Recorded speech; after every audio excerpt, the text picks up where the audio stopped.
Hey guys, what is up? It's Ian from the PI Podcast. We are going to go over the top 5 offensive players for the Jacksonville Jaguars this season.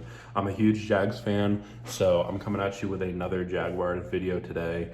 I seem to get decent traction on the Jaguars videos, and they're my favorite team, so it's quite easy to make videos on them. So at number 5, my top 5 player on the Jaguars offense is going to be Christian Kirk. I think it was a very good signing for the Jaguars to grab Christian Kirk.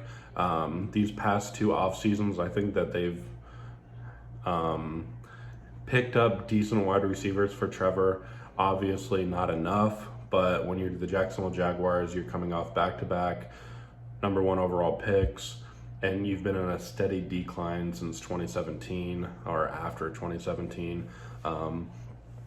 What really can you expect from the free agency? You can't buy players. You're literally going to have to draft them or pay them an absurd amount of money.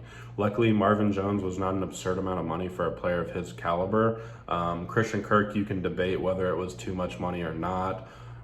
Again, it was a very team-friendly contract. Trent Baalke actually did a very good job with the contracts this offseason, and he did a good job in general of the talent he brought in. Granted, we still need a number 1 wide receiver, but I've been telling everybody, if you just need a number 1 wide receiver going into next season and a couple offensive line depth players and a couple defensive depth players, you're in pretty good shape. And like I made a comment on, I think it was Jersey Jaguars video, that the Titans and the Colts are going to decline very soon. It's only a matter of time before Derrick Henry is not the guy he is, and the Colts are eventually going to need a quarterback for the future. Matt Ryan will probably play a year or 2 there, maybe 3, but still after that, it's the Jaguars division to get a hold of. So hopefully with the pieces we've brought in, it'll happen. I'm very hopeful it will. I think we made the right choices in the offseason. I've said that in previous videos.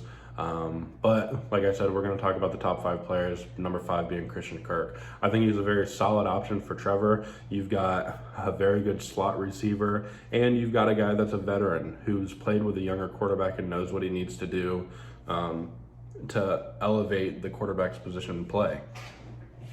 At number 4, I'm going James Robinson. I know he's probably a little low compared to what some people would put him at, but I do think he's going to get split carries between Travis Etienne, because Travis Etienne, there's a lot invested in him compared to James Robinson. Both of them are coming off very bad injuries, so I wouldn't be surprised if they let James Robinson not get a lot of carries week 1, week 2, week 3. They drafted Snoop Connor, so I think he might get some carries at least in the first couple weeks of the season, until James Robinson is like 110%, which, like I said, that's going to make it seem like he's not as good as he was in his rookie year. Obviously, I love James Robinson as an RB1. I think they're going to use Travis Etienne as RB1, though. However, I think they're 2 completely different skilled players. So James Robinson is going to be the ground and pound running back, and Travis Etienne is going to be a pass catching, sweep kind of running back. So, like I said, he's the one to definitely look at. James Robinson hopefully gets 100%. I know he's practicing and everything, but I don't want to see him go down, because he's been a very bright spot for this team the past 2 years. Even in the face of Urban Meyer forcing him to sit, he's always been consistent.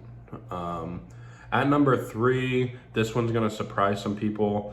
I've got Jamal Agnew as our offensive threat. Granted, everybody knows what he can do returning the ball, but on offense, he is an electric player. He's going to really make defenses work hard to stop him. He's super fast. He's shifty. He's very underrated, in my opinion, to other fans, all the other 31 teams' fan bases. They don't know who Jamal Agnew is, but I think they will know who he is this year. I personally hope he gets more catches because I think he made some hell of a grabs last year. He made some toe drag catches. He worked all over the field, and as a cornerback coming into the league, the fact that his hands are as good as they are.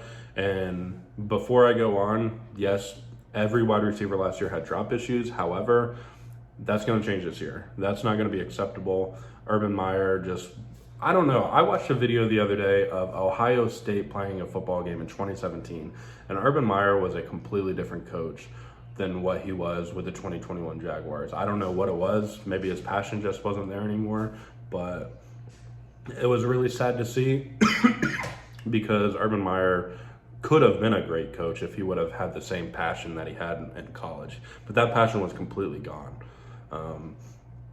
So yes, Jamal Agnew is going to be a hell of a player. At number 2, this one's hard because I personally think Laviska Shenault is going to have a huge year this year. I think he's going to have a bounce back year. I know he's going to be further down on the depth chart, but I think they're going to use him properly this year. But number 2 is going to Travis Etienne. I think that whole year sitting out as a rookie, he's going to come out with a chip on his shoulder. You're going to see the relationship between him and Trevor, and Travis Etienne's going to ball out. This offense is going to have a game plan for him. I also struggled with putting someone like Evan Ingram in the top 5. Also, Dan Arnold, because of the relationship that him and Trevor connected with last year. But Travis Etienne, he was drafted in the first round for a reason. He's going to be a hybrid player. He's going to line up in the slot. He's going to line up in the backfield.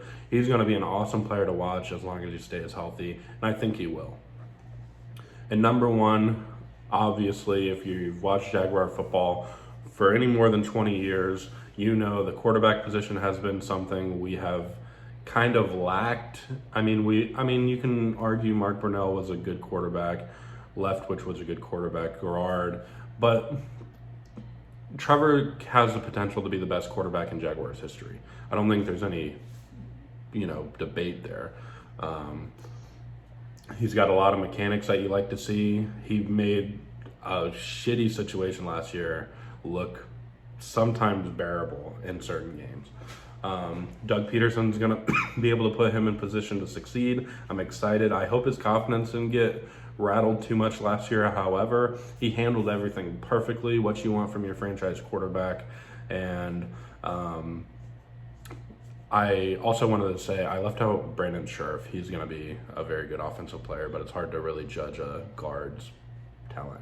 But anyway, Trevor Lawrence, he's going to build a relationship with these wide receivers. He's got better wide receivers now. And I don't care what anybody says. They're saying it's a bottom 5 wide receiver core. It's not. It's going to be good. Trevor Lawrence is going to make them better.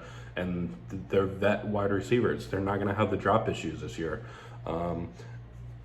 If you look back at Christian Kirk's highlights, he was very good in the slot. He's going to be mainly in the slot this year, I believe. And I think they're going to put Marvin Jones on the outside. And I personally think it's going to be really good. I think they're going to be decent on offense this year. And my next video will be on the top 5 defensive players for the Jacksonville Jaguars. That'll come out in a couple days. We're going to do the offense for whatever today is. I'm recording this in advance, so I believe Friday. And then the defensive players will be either Saturday or Sunday, depending on Pratesh. He's going to make the Atlanta Falcons top 5 offense and the Atlanta top 5 defense. So stay tuned for that. Thank you guys for watching. Thank you guys for all the support on these videos. We've been doing very well with our views and stuff lately. Got a jump in subscribers over the past couple days. So we appreciate it. Thank you guys very much, and see you guys on the next one. Peace. Thank you for watching the PI Podcast. Make sure you subscribe and tune in next time so you don't miss the latest news in the NFL world.